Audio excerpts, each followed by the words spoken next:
Hola sectos básicos, ¿cómo están? Esperamos que se encuentren muy bien. El día de hoy revisaremos parte del contenido de historia para nuestro curso. ¿Qué objetivos trabajaremos en este periodo? Vamos a trabajar con el objetivo de aprendizaje 8, que dice lo siguiente: comparar diferentes visiones sobre el quiebre de la democracia en Chile, el régimen o dictadura militar y el proceso de recuperación de la democracia a fines del siglo XX, considerando los distintos actores, experiencias y puntos de vista y el consenso actual con respecto al valor de la democracia. Y también vamos a trabajar con el objetivo de aprendizaje 9, que señala explicar y dar ejemplos de aspectos que se mantienen y aspectos que han cambiado o se han desarrollado en la sociedad chilena a lo largo de su historia. Entonces, vamos a revisar el siguiente contenido correspondiente al quiebre de la democracia en nuestro país. ¿Por qué hubo un quiebre? ¿A qué se refiere esto? Para empezar, conozcamos un poco sobre el contexto mundial previo a 1973, es decir, qué sucedía en el resto del mundo en aquella época.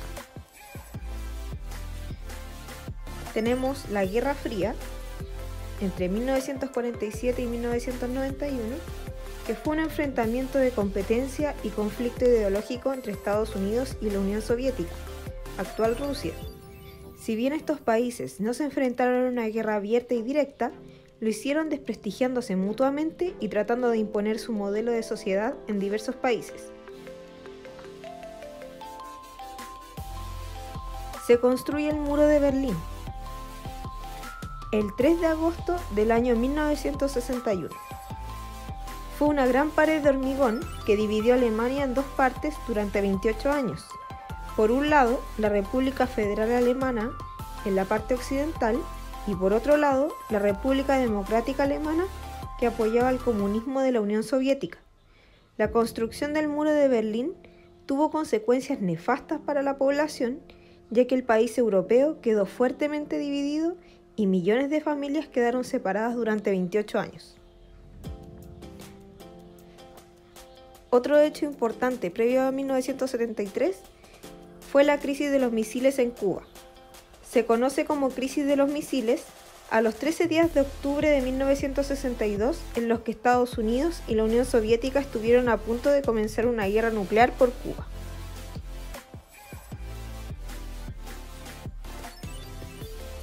¿Qué sucedía en Chile? Mientras tanto, en Chile,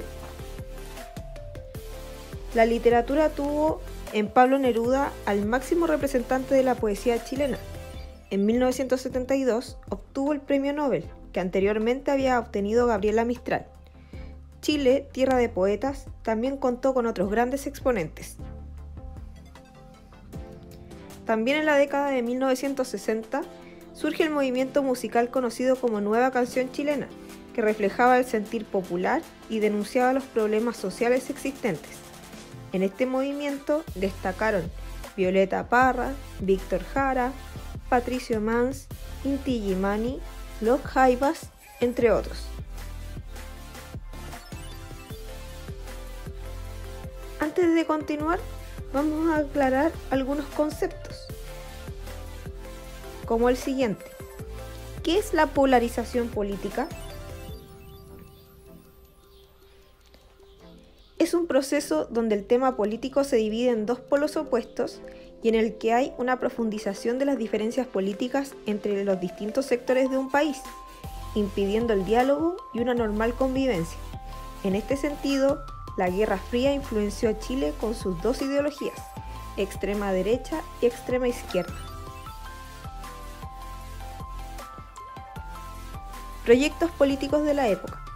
En esta época hubo también distintos proyectos políticos o tendencias que vamos a revisar a continuación.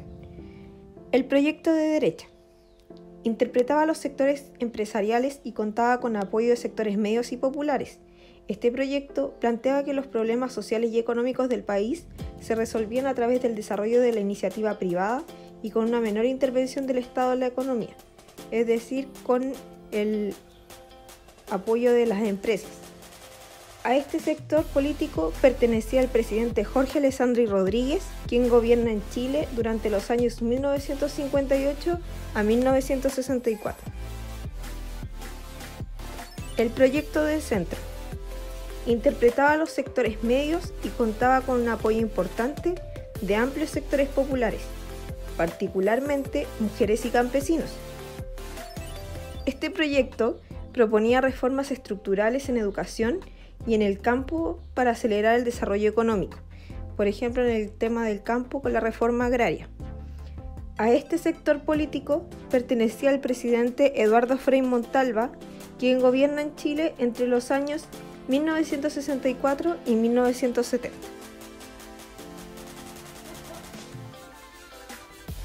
El proyecto de izquierda interpretaba a los sectores populares, obreros y pobladores.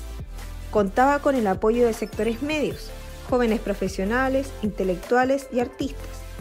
Planteaba el control de los medios de producción y los recursos naturales por parte del Estado y buscaba realizar estas reformas por la vía democrática.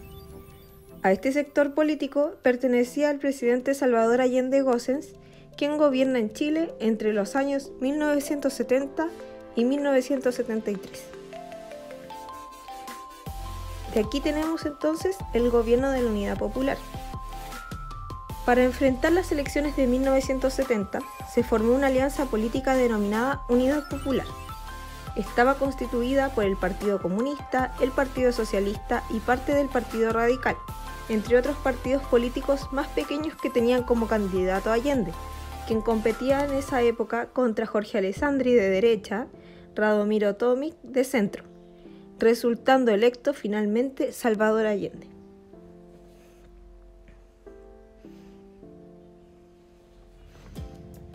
El programa de gobierno de la Unidad Popular contemplaba la nacionalización de la gran minería del cobre, la estatización de empresas consideradas básicas como bancos, fábricas textiles y metalúrgicas, las que serían expropiadas a sus dueños y pasarían a propiedad del Estado. ¿Qué significa expropiación? La expropiación es un acto del Estado por medio del cual priva a una persona de su dominio sobre un determinado bien, por ejemplo un terreno, y lo adquiere para sí mismo. La expropiación solo se realiza por razones de utilidad y necesidad pública y la persona que fue expropiada siempre tiene derecho a una indemnización. También, otro componente del programa de gobierno de la Unidad Popular fue la profundización de la reforma agraria que comenzó en el gobierno de Frei Montalva, aumentando las expropiaciones de tierras agrícolas. Y también tenemos algunas iniciativas en el área de salud, la educación y la cultura.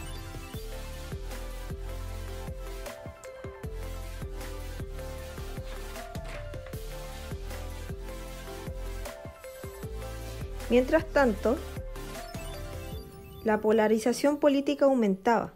Los socialistas de izquierda buscaban acelerar y profundizar los cambios, mientras que la derecha, vinculada tradicionalmente a la defensa de la propiedad privada y la libre iniciativa empresarial, buscaba detener esos procesos. ¿Qué produjo esto? Tenemos consecuencias a raíz de esta polarización política. El gran aumento de la inflación, hecho que se sumó al desabastecimiento de productos de primera necesidad. ¿Y qué es la inflación? La inflación es un aumento generalizado en los precios de los bienes y servicios de una economía durante un periodo. Cuando oímos que ha habido inflación, significa que los precios han subido o se han inflado, de ahí viene su nombre. La subida de precios provoca la pérdida de poder adquisitivo de los ciudadanos, o dicho de otra manera, si hay inflación, significa que con el mismo dinero se pueden comprar menos cosas que antes. También como consecuencia tenemos el paro de camioneros. Diversos gremios empresariales del transporte pararon sus actividades en oposición al gobierno. El paro agravó aún más la crisis económica del país. Tenemos un progresivo aumento de la violencia política. Los enfrentamientos violentos entre la extrema derecha y la extrema izquierda, que había proclamado públicamente la violencia como un método legítimo de acción, contribuyeron a no valorar la democracia. Los sonidos de las ollas vacías, como vemos en la imagen que está abajo que dice protesta femenina por las ollas vacías, son el símbolo con el cual amplios sectores de la población denunciaron la falta de bienes de consumo y su oposición al gobierno.